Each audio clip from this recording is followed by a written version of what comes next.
There is a book so controversial, so terrifying in its implications, that the early church fathers decided to erase it from history.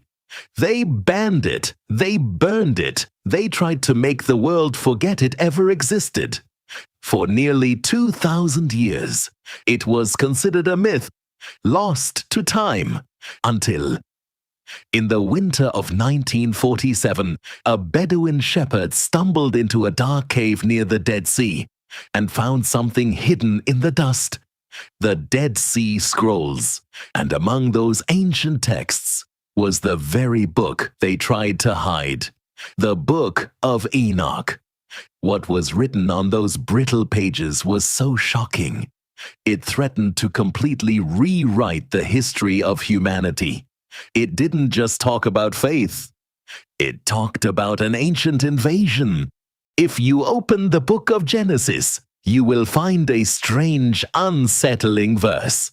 It casually mentions that in the days before the flood, the sons of God came down to the daughters of men and gave birth to giants, the Nephilim. The Bible barely mentions them, leaving us with 100 unanswered questions. But the Book of Enoch tells the whole terrifying story. It describes exactly what happened when 200 angelic beings, known as the Watchers, rebelled against heaven. They didn't fall from the sky in a dramatic war. They descended intentionally, landing on the summit of Mount Hermon, and they made a dark pact.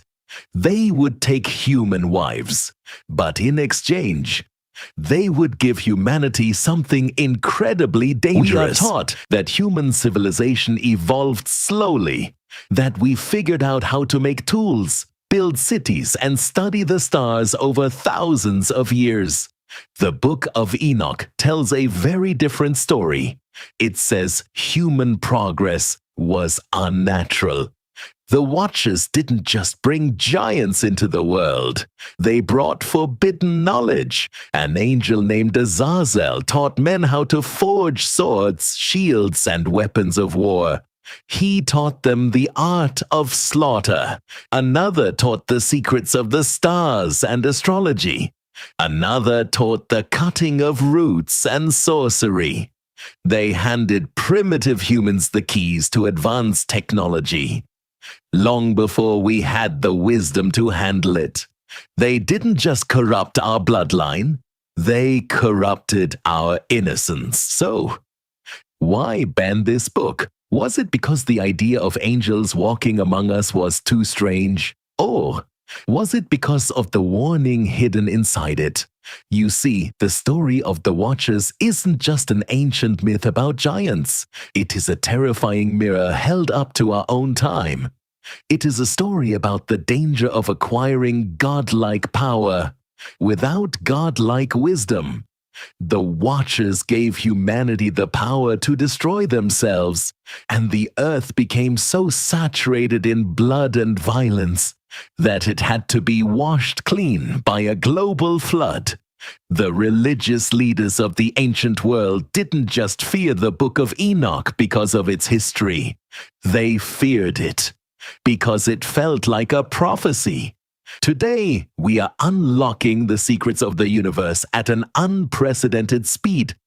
Artificial intelligence, genetic engineering, weapons that can level entire continents in a heartbeat. We have inherited the gifts of the Watchers. We have the fire. But the question that the Book of Enoch leaves us with, whispering to us from the dust of the Dead Sea caves, is this. Now that we hold the power of the gods in our hands, are we building a paradise, or are we just preparing for the next flood?